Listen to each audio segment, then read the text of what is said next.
promise you, all I know is the chorus. So come on, Wayne, let's just kind of like, let's rewind, because we got to let folks know that the block is hot out in these PP streets. How y'all doing? Yes, y'all know I had to play a little Wayne tonight because the block is hot out in these Paycheck Protection Program streets, y'all.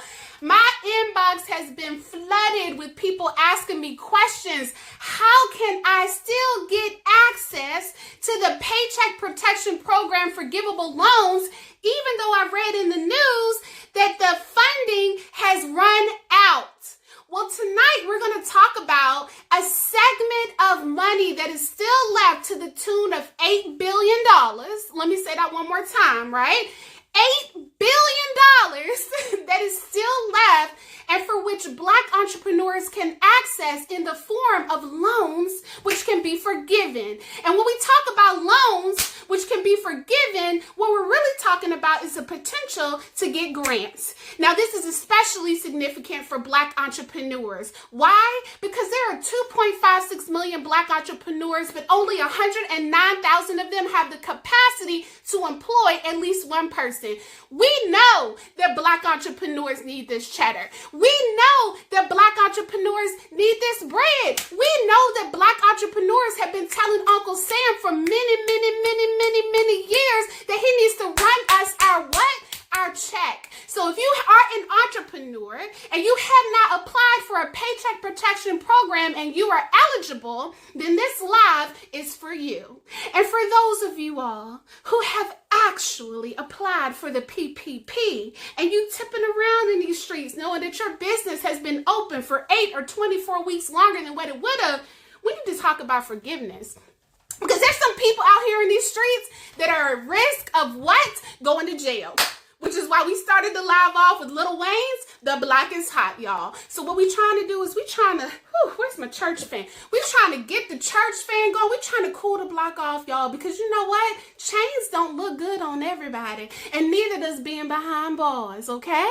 So let's get started. So first, the Paycheck Protection Program is a forgivable loan program that allows for entrepreneurs to replace some income and compensation that they lost as a result of COVID. So if you are an entrepreneur, whether you have employees or you do not have employees, this program was meant to supplement some of the losses that you experienced from February, right, 2020 and prior to, right, 2019 tax year. We'll talk about that in just a second.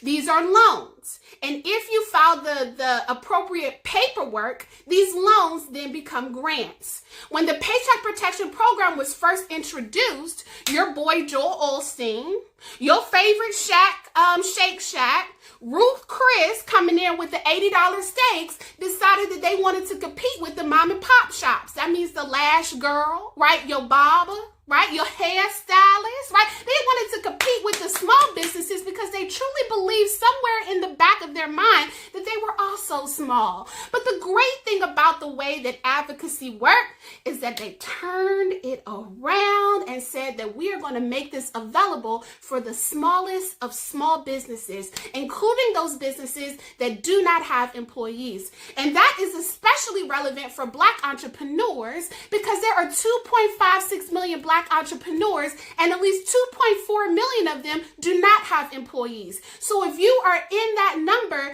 that means that if you started your business by a specific date, then these funds are eligible to you.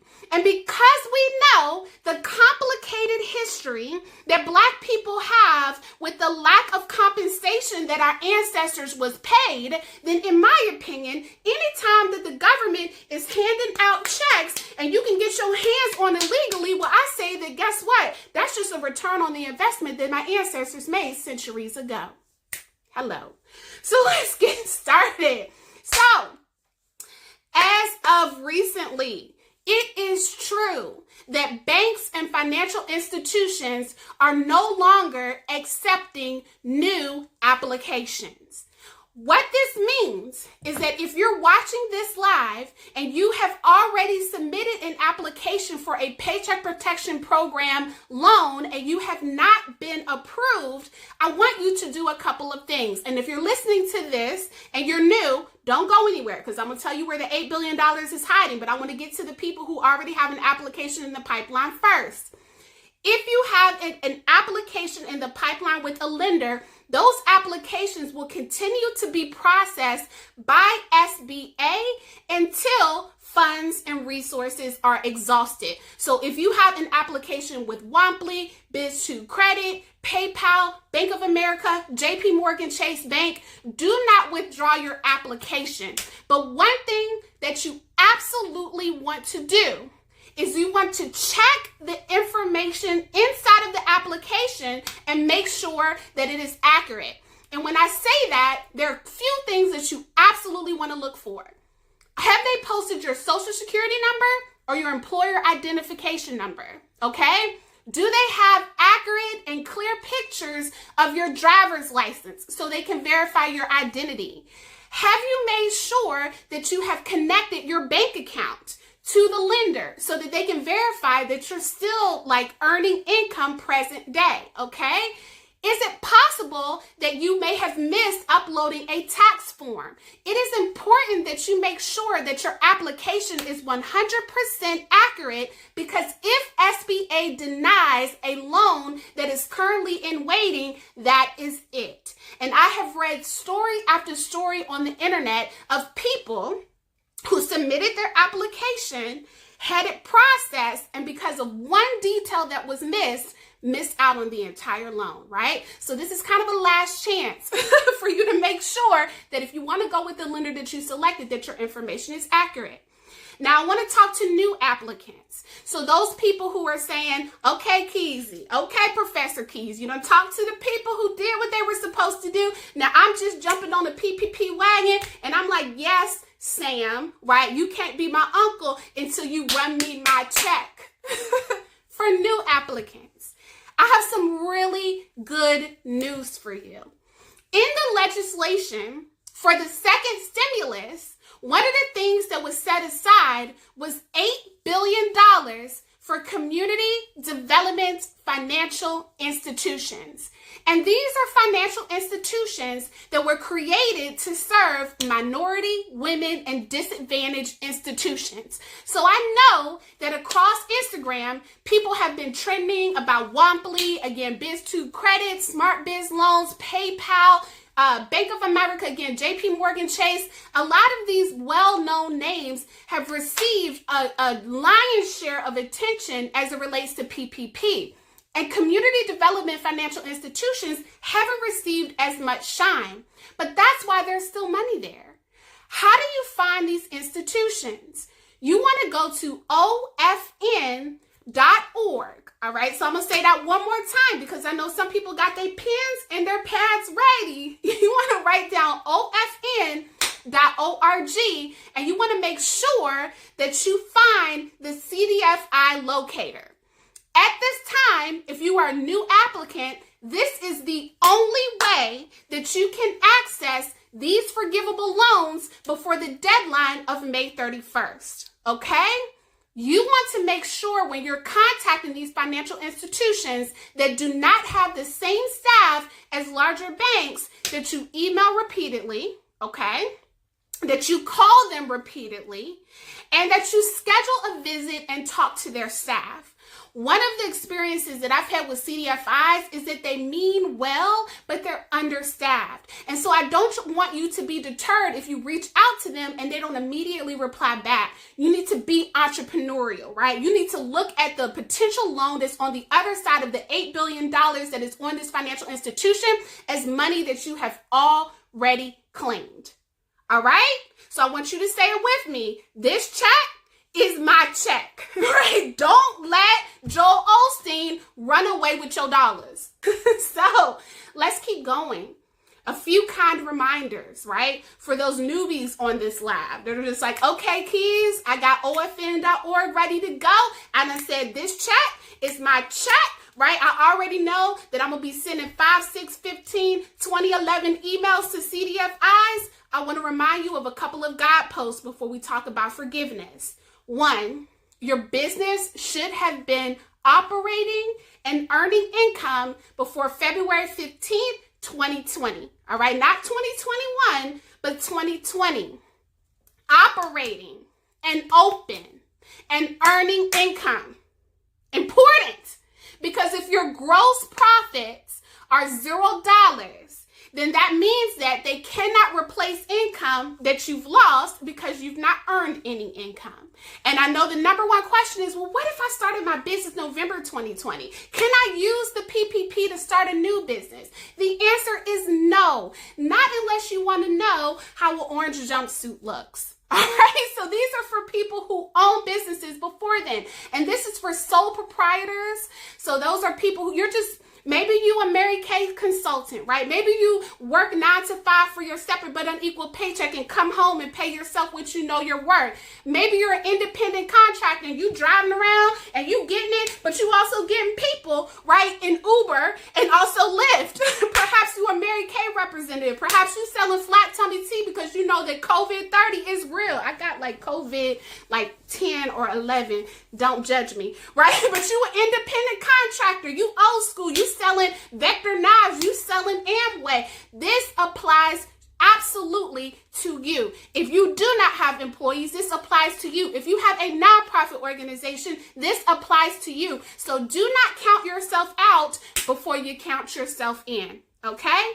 The other thing is, you want to make sure that you know that you don't have to did not have to have filed your 2019 taxes, but you do need to submit a Form 1040 if you are a sole proprietor, and that is a tax form. It doesn't mean that you have to submit the tax form. It just means you have to complete the tax form so that they can estimate your loan amount.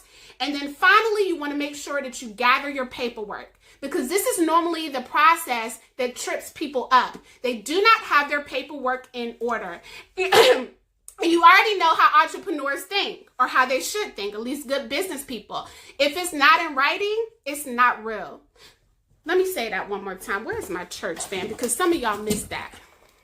If it's not in writing, baby, it is not real. So what that means is that you got to gather your paperwork, because gathering your paperwork means that you're gathering those things that are in writing that make your business real. So what's some of the paperwork that you want to anticipate? February 2020 bank statement, so that they know that you were in business February 2020 of last year. You're also going to need a current bank statement. And what that means is that they know that you're in business right now. The Paycheck Protection Program forgivable loan cannot be used to revive closed businesses. They're also going to need your driver's license, okay, or some form of identification if you do not drive. They're going to need the front, the back, and it's going to have to be legit, because they're going to say, and they did ask me this, make sure that we can see the barcode clearly on your driver's license, okay? Front and also back, right? And also, they're going to need to connect to your bank account. Now, there's several different ways that you can do that. Sometimes they connect through third parties like Plaid or Yodlee, right? So Biz2 Credit uses Yodlee. Womply uses Plaid, but they ask you to log in, and that allows for them to verify information without actually you submitting documents, right? And then the last thing is, and this is very important, if you are a sole proprietor, right, you need to either submit your social security number, right? Or if you are an LLC, an LLP, okay, or you are a C corporation, S corporation, you need to make sure if you filed for your employer identification number that you submit that. Some of the issues that people have been experiencing, if they've been putting their social security number down when they had an LLC, or they said they had an LLC and then they've put their social security number down, right? So that has been one of the number one disqualifiers for applications. They've had their bank statements, their tax forms, their driver's license, but they put in the wrong number for the wrong business. Okay? So let's keep going. Whew, child, we in here with a whole word, child. What, somebody pass me the PPP offering plate. Because now we get into the deep stuff. How can you not get arrested? Lord knows we have too many Black folks that are unfairly incarcerated in America. And one thing you don't want to do is go to jail over some money that you didn't legitimately earn. Okay? So I want to talk to you about the steps for applying for forgiveness in a true, accurate, and legal way. All right? The reason why this is important is that over the last 3 weeks, what has been trending across news outlets is the government, news channels, banks, lenders going after people who applied illegitimately for business loans who were not business owners. All right? Now, there are 3 terms that you have to understand with PPP. The first is the maturity date of the loan. All right. So when you start reading the instructions, they're going to talk about maturity date, covered period, and they're going to be talking about the forgiveness, interest, and principal. So we're going to talk about first maturity date. And what the maturity date of your Paycheck Protection loan is the total time that you have to pay it back plus interest. So think about when you're shopping for your 30-year fixed rate mortgage, right? Try to keep paying on that mortgage on year 31 or year 42. They're going to do what? Take your house. Try to play with the bank if you want to. Tell them, I'll pay you back in 30 years and try to take 56 years if you want. They will take your house. You got 30 years to give them their money back plus interest. And that is the maturity date of your loan. And for most PPPers, as I like to call us, right, our community, you have either a 2-year maturity date or a 5-year maturity date. And this is important to understand as we begin to talk about covered periods, okay? So let's talk about covered periods. The covered period is the time that you have to spend the money. That period is going to be between 8 and 24 weeks, all right? Soon as you get your loan, that time frame starts, right? Now, some of y'all going to be like, oh my God, I only got 8 or 24 weeks. Let me tell you something. The minute that tax return hit your account, you was going on down to Tulum, Mexico, but somebody was telling me, right? You went to go got a Gucci bag. You already know that money burns a hole in your pocket. So for some of y'all, 8 to 24 weeks isn't enough. You said, give me 8 to 24 minutes. But you got 8 to 24 weeks. That is your covered period in which you must spend your PPP loan, okay? So that's what a covered period is. And the reason why it's important to understand the two is that when you get the loan, you must spend the money within the covered period. And then after that, you have 10 months to apply for forgiveness before you have to start paying the loan back.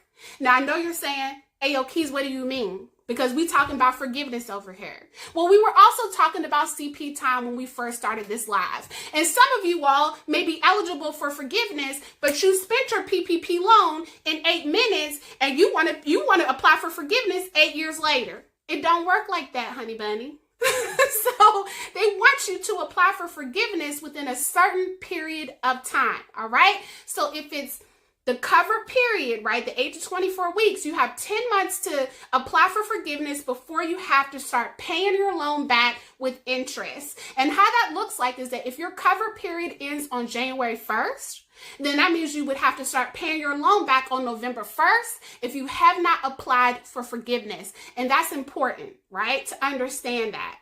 Now, the reason why I brought up maturity date is because for our CP friends, right, the ones who come to work at 5 o'clock p.m., yep, they were supposed to be there at 9 a.m., but they're trying to work the midnight shift. The office is closed. Office is closed. Didn't nobody tell you come here working a graveyard shift? Everybody else was here for 8 hours while the sun was up. But you on CP time, right? So you don't apply for forgiveness within that time period.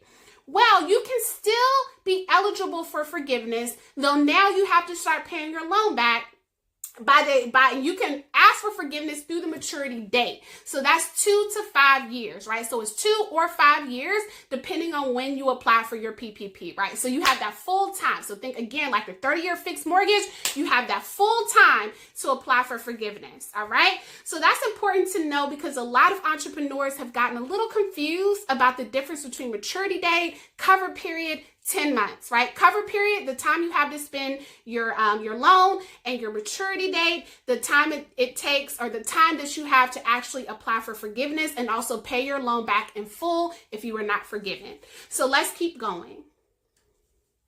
Where do you apply for forgiveness? Because that's key, right? Because if you don't know where you're going, you'll never get to your destination. It sounds philosophical, but it's just common sense.